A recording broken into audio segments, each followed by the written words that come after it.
Former President GMA, yung doktor na magkakwento na wala naman talagang medical na serious na medical na dahilan para payagan yung pag-alis. At dahil nga parang ito ay nagpapakita din ng larawan, bakit minadali at bakit hindi pinakinggan yung gobyerno doon sa kanyang mga basihan, bakit sa tingin nito ay hindi dapat paalisin ng bansa. At yung mga video nga ng inconsistency ng pahayag, napakahalaga kasi ng mga pahayag ni Maidas Marquez doon sa paano nagpasya yung Supreme Court na nag-confuse sa taong bayan doon sa paano ba talaga nagpasya yung Supreme Court. So mahalaga itong mga tanong, mga kwento na ito para ipakita totoo ba na napakalaki ng papel na ginampanan ni Chief Justice doon sa pag-issue ng TRO at magsiguro na may espasyo para makaalis ng bansa yung dating presidente. At in that respect, Representative Bagao, pati po ba yung mga press briefings ni spokesperson Marquez ay mamarkahan ninyo bilang ebidensya? Tingin ko ay magiging mahalaga ito kasi parang ang pinapalabas niya ay parang siya ay nagkasalita para sa buong korte at ipinapaliwanag niya. At pero ang mga statements niya, pag tiningnan natin yung iba't ibang video sa iba't ibang pagkakataong ipinalabas ito after ng desisyon, habang nagpapasa yung Korte Suprema ay iba-iba. So ang tanong natin, kanino humihingi ng instructions si Maidas Marquez para i-create ang ganitong kwento at maging acceptable sa taong bayan nga tama na pwede may kapangyarihan ng Supreme Court na maglabas ng ganitong order, therefore walang batayan yung pagpigil ni DOJ Secretary Laila de Lima at pwedeng umalis ng bansa si former president. So parang mahalaga itong mga kwentong ito. Bakit hindi na lang po ipasabina si Court Administrator Marquez? Tingin ko isang option din yan. Pero maganda din na ipakita sa puntong ito yung pagkakaiba-iba ng kanyang statements. Una, pwede naman talaga siyang i-present na hostile witness. Halimbawa, kung alam naman natin talaga yung pinagtatanggol niya, hanggang ngayon, si Chief Justice, kasama pa niya noong unang araw sa pagpunta dito. Pero maganda rin na kung may pagkakataong ilabas siya, ipakita mo na paano ba nila ibinigay yung larawan sa taong bayan noong mga panahon na yon. Kasi mahalagang makita yon ng mga judges, ng mga senator judges, para meron silang appreciation paano create yung storya noong panahon na yon. Attorney JJ, nito pong last week ay nagsabi si Senator Trillanes na gusto niyang padalhan ng written interrogatories itong si Justice Sereno. Kailangan po ba, pag nagpadala kung sakali pong maaprubahan ng Senado ang pagpapadala nito, kailangan po bang may approval ito ng buong Korte Suprema or is it upon the discretion of Justice Sereno kung sasagutin niya ito o hindi? Depende yan, Ma'am Cathy, Kasi una may tinatawag nga sila na judicial privilege. Ito yung sinasabi ng mga bagay na pinoprotektahan mo yung mga statements na ginawa during the judicial proceedings. So, doon, naging depensa rin nila yon para hindi makapagsalita o hindi nila payagan si Justice Sereno. Yun yung senaryong nakikita natin na maaaring i-invoke ng Supreme Court ang judicial privilege. But on the other hand, kung ang laman lamang ng written interrogatories ay may kinalaman doon sa desisyon na lumabas na, maaari naman sigurong sagutin ito ni Justice Sereno. But again, it would be upon the discretion of Justice Sereno kung lalabas man siya upang patotohanan yung mga inilagay niya doon sa desisyon. So ito po ay depende kung ano yung mga itatanong sa kanya. That's correct. Yeah. Dito nakita, Congresswoman Bagao, nakita natin na lumalabas ngayon na tila lahat ng mga tao around GMA ay nasumpina at gustong tanungin sa doktor, sa mga taong kasama. Hindi ba pinaplano na patawag na lang si Congresswoman GMA? Total, bahagi naman siya ng House of Representatives. Pwede rin yan, pero ang pinakatanong kasi natin ngayon ay ang participation ni Chief Justice Corona. Ano ang sirkumstansya sa palibot? Bakit itong ganitong kwento ay posibleng maging kwento? Yung mga testigo at mga testimonyang gusto nating ihain ngayon dun sa impeachment court ay magkikreate ng ganung picture. More than yung pagtatanong kay GMA, totoo nga ba may sakit ka nung araw na yun, etc. Ay ang gusto nating alamin ay ano ang naging partisipasyon ni Chief Justice. Kasi siguro dagdag din dun sa pag-uusap natin dun sa pag pinayagan ba o hindi. Tingin ko din, pag binasa natin yung February 14 resolution ng Supreme Court, yung isang justice ng Supreme Court, kapag hiningan ng testimonya ng Senate impeachment court, ay pwedeng magkaroon ng dahilan na sabihin na hindi naman ito magiging labag doon sa resolution nila kung halimbawa ito ay hihingin mismo ng Senate Impeachment Court at hindi voluntaring ibinibigay. Kasi nga sinasabi nila, sana hindi namin kailangang ilabas ang mga confidential sa amin.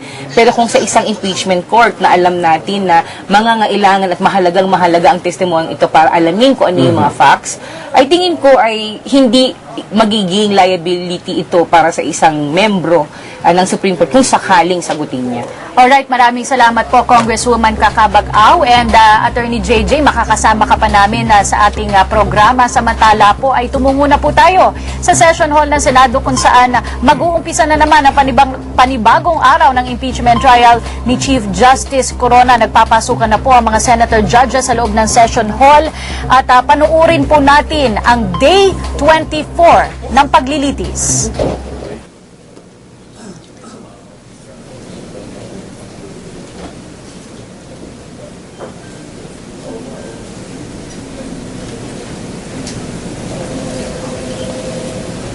The continuation of the impeachment trial of the Honorable Chief Justice of the Supreme Court, Renato C. Corona, is hereby called to order. We shall be led in prayers by Senator Joker Arroyo.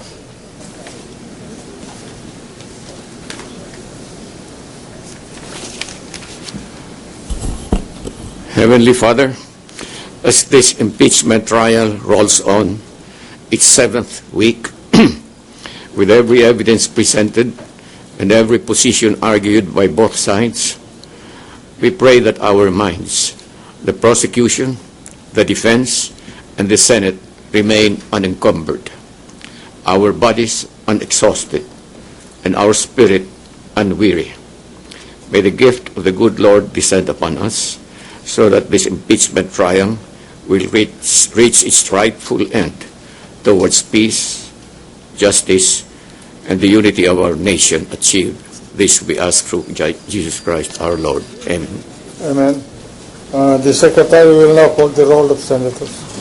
Judges. The Honorable Senator Judges Angara, Arroyo, Cayetano Alan Peter Compañero, Cayetano Pia, Defensor Santiago, Drilon Ejercito Estrada, Escudero, Gingona, Honasan, Lacson, Lapid, Legarda, Marcos, Osmeña, Pangilinan, Pimentel, Recto, Revilla, Soto, Trillanes, Villar, the Senate President.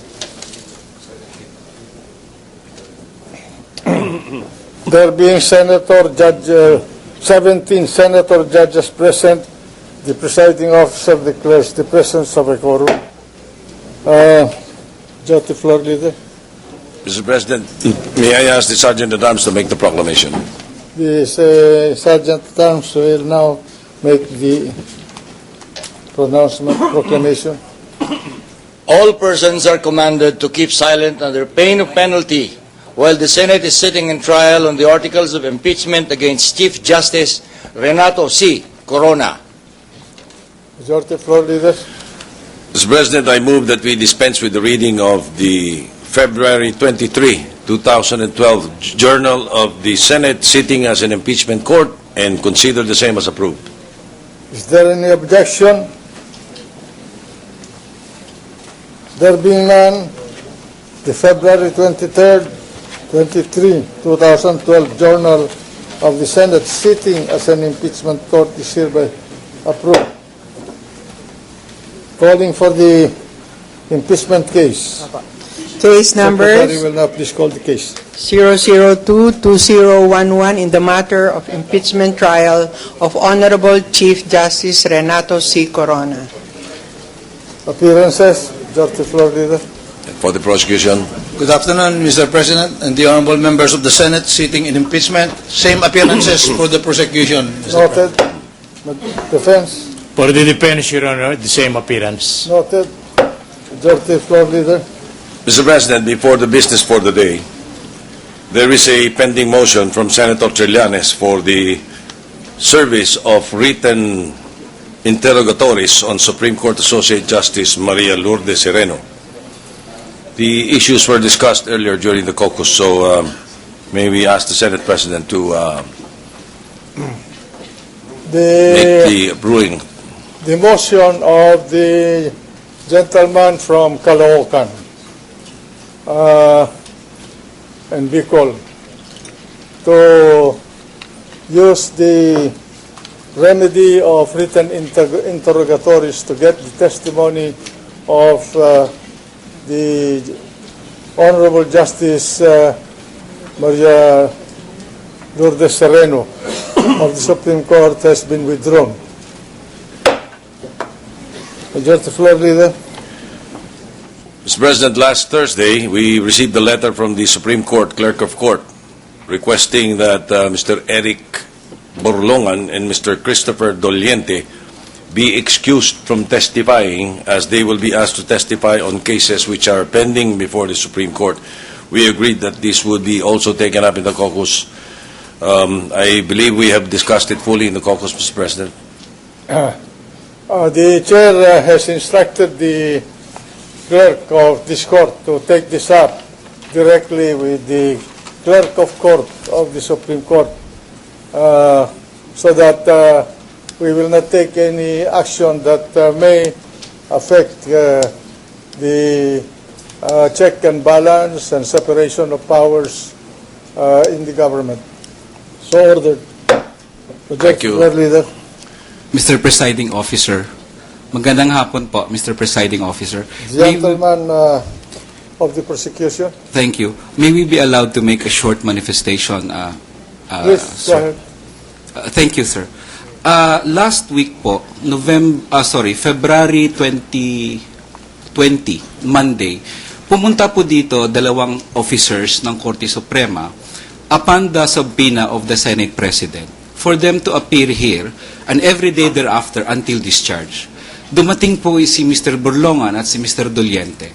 Nung nandun po sila sa holding room, nakausap sila ng secretariat natin at there are two strange things that happened here po. Una, when they filled up the logbook, ang sinabi nila actually, kahit sila ang nag-serve ng TRO nung gabing yon, actually, ang isa pala ay security guard at ang isa pala ay driver. So medyo napansin namin, bakit security guard at driver ang nag-serve ng TRO kay Secretary De Lima noong November 15. Nung pangalawa pong strange thing dito is, later on, after an hour doon sa holding room, I was informed, may nag-text o tumawag po sa kanila at dali-dali po silang lumabas sa holding room ng Senado at nang tinanong sila saan kayo pupunta, sabi nila magpapasirox lang kami. Hindi na po sila bumalik mula nung Lunes hanggang Martes hanggang sa kasalukuyan po. Para sa amin po, this is not only disrespect para sa Senado as a impeachment court at sa atin, kasi may order po ang Senate President. Until formally discharged, hindi naman po pwedeng umalis ang dalawang witness na pumunta na po dito. Pangalawa, ano ang rason po? Bakit hindi pwedeng mag-testify ang mga personnel ng korte on administrative matters? Ang simple na naman sanang tatanong namin sa kanila, anong oras nyo sinerve yung TRO? Ganun lang po. At ngayon, siyempre, may dugtong na kaming tanong, bakit driver ka, security guard ka? Bakit ikaw ang nag-serve ng TRO? Pero these are things, Your Honor, please, that does not go into the deliberation of the court. That does not threaten the deliberation of the court. So, para sa amin po, nasubpina na po sila. Si Clerk of Court Vidal was in fact subpoenaed na rin. In a sense, napunta na sila sa Senado. They will be made to testify, Your Honors, please, on administrative matters. Ano oras nyo tinype ang TRO, ano oras ito na-serve, ano oras nagbayad ng bond, which is in no way po confidential. So ang manifestation po namin dito,